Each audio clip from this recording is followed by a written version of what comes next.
now about the Hajj. Is what we are hearing about the Hajj true? Paul, it's sad as a Muslim hearing from the point of departure in Tamale, in Accra, when they arrive in Medina and then in Mecca. Very sad as a Muslim. I've done Hajj about 5 times in my life. You're allowed to do Hajj as many times as if you can. Yeah, so you become an Al-Haji after the first one? Yes, you are still an Al-Haji. You after the second one. So you don't do Al-Haji squared? Yes. It's just Al-Haji 1? Yes, Al-Haji 1. But our religion is more or less ability to afford. Because they said Hajj, even though it's part of the pillars of Islam, is the 5th pillar of Islam. But they said if you can afford, then you can then go. So as much as you can afford, even every year, you can go. But the Holy Prophet himself did Hajj only once in his lifetime. Yeah, Muhammad? Yes, he did 1. Okay. But if you can afford to do as many, I did 5 times. So I've been going. I know the services are being rendered. And I already see the alarm from the day that they announced that they are going to reduce Hajj fare from the then 75,000 Ghana cedi in the previous administration to 62,000. Then I already said, how are they going to do it? Because it means that if you want to reduce it, you are going to compromise a lot of things.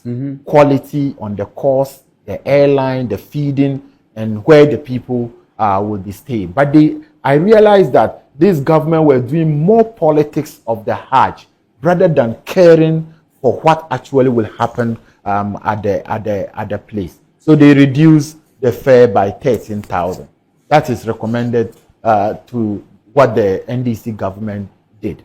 But the cost must reflect on the quality of service rendered. And in this case, people now in Mecca prefer to have even pay over 100,000 to be okay. When they took them to Mecca, we started hearing the stories. When they arrived, the buses to even pick them from the airport to their hotel, some of them were at the airport for more than 2 hours or 3 hours, haven't been cleared by immigration. The buses were not ready to take them to their hotels in Medina. And then when they moved to Makkah, where they were staying, uncompleted hotels, abandoned hospitals, and in many instances, there was report that the elevator that they will use was not even functioning up to 10th floor. People have to use the stairs up to 10th floor because the elevator was not working. Air conditions were not working. Oh, and that hit hot climate. Yes, one time I heard you talking to your friend Musa Dankwa. Yeah, the researcher. Yeah. And then he published many things. Even the day they wanted to move from Makkah to Mina, there is normally a bundle they put in their hands for identification that your name is there. Even his name was not even there. They had to put somebody's name. It is done for purpose that, because many countries will be there. If you are missing, that is what you are identified with. So he could not have Musa Dankwa on his recs. It was another name that they put on his recs to go. That was how poor the organization was. And I read something from him about yesterday. And he said that, if I might read the conclusion part, he said that, folks, the 4th picture is how we slept in Mina and Arfa. Yes, we paid for the low-cost Hajj. We compounded our problems with, as usual, packing nearly 6,000 pilgrims into accommodation meant for 5,000. That is why I'm saying that there was absolutely no reasoning in the reduction of the cost. It was based on politics, and that is why they have failed, and that is why people are suffering, and that is why people are homeless, and that is why people are sleeping outside, and people are going hungry in Mecca, because there was no proper reasoning in the reduction of the cost. Just what Musa Dankwa said. And he concluded by saying that, I am hearing the president want to reduce the Hajj fares further. We beg, I will urge him to use the amount to secure a better and a bigger camp for our contingent in the future. If this is the standard, the pilgrims will still be complaining next Hajj, as they will continue to sleep outside in a scorching sun. So, you know, the Eid al-Adha, the president's statement, he said, based on their dollar coming down, they might reduce it further. And he is telling the president, it's not about the reduction of the fare. It is about. So these videos are people who are struggling in there. Yes, these are people who are struggling. I think that is in Mina in their tents, and they cannot even. They will put a tent that was meant for like 50 people. They put 150 people there. So they will pack you like yam, a tuber of yam. They will just pack you like that. You cannot even.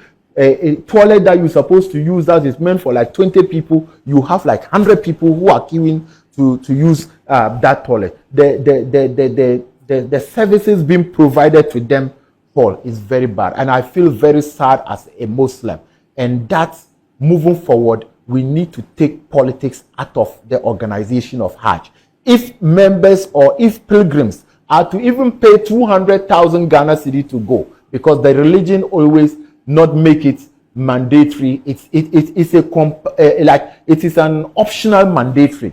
The optional being that they said perform Hajj if you can afford it, if you can do it. So if you cannot, you are not forced to do it. So if you can pay, because when you go, other countries go to Hajj, they pay a lot of money. When they get to let's say Medina, they stay like in Hilton. When they get to Makkah, they are staying in Pullman, Zamzam, and other big hotels. When they get to Mina, and to an extent, Paul, when they got to Arfa, the Ghanaian pilgrims, they did not even see their bus, that they have to walk from Arfa to Muzdalifah, which is around 11 kilometers.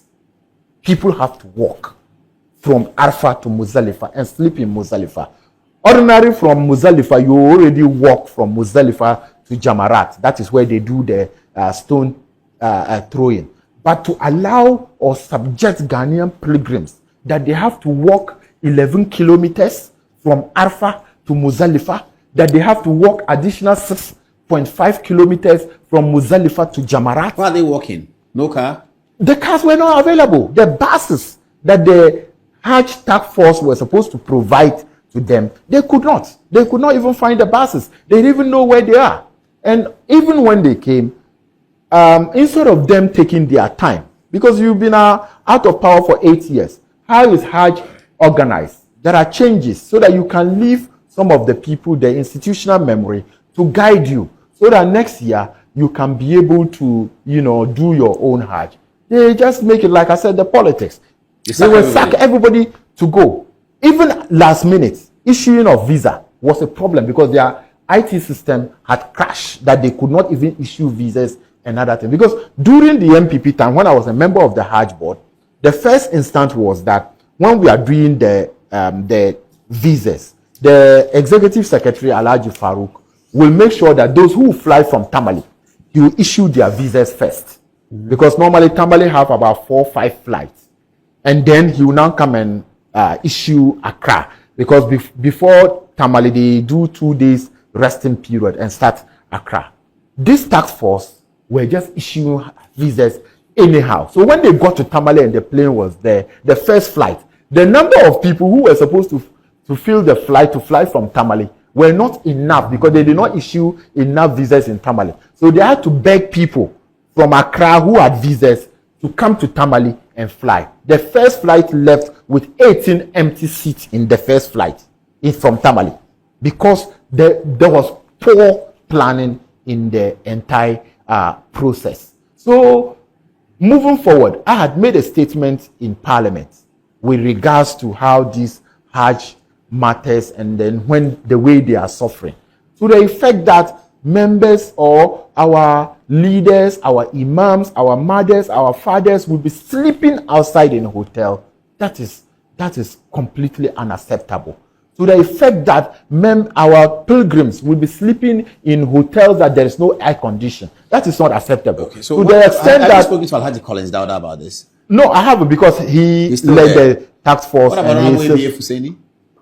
Honorable ABF Husseini, when he was here at a point from Tamale, I had an encounter with him, and I told him that, look, Honorable ABA, you people didn't do well, because you could be able to rely on the experience on the former administration and let them guide you, at least for the first one. None of you have managed the affairs of Hajj before. Those that they've put in on the task force, Honorable Alhaji Collins Dauda, ABF Husseini, and the rest of the members that are there. you need institutional memory. To manage over 5,000, 6,000 people, it is not a joke.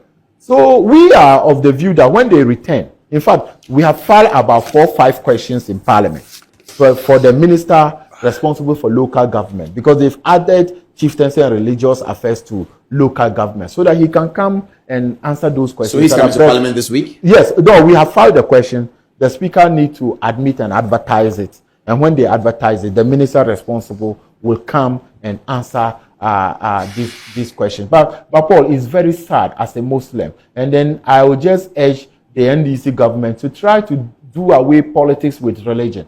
In the first instance, I had raised issue in Parliament when the President John Mahama, said he was going to give 2 days holidays for Eid. That was what he said when they were cutting swords for the construction of the Hajj village at the airport.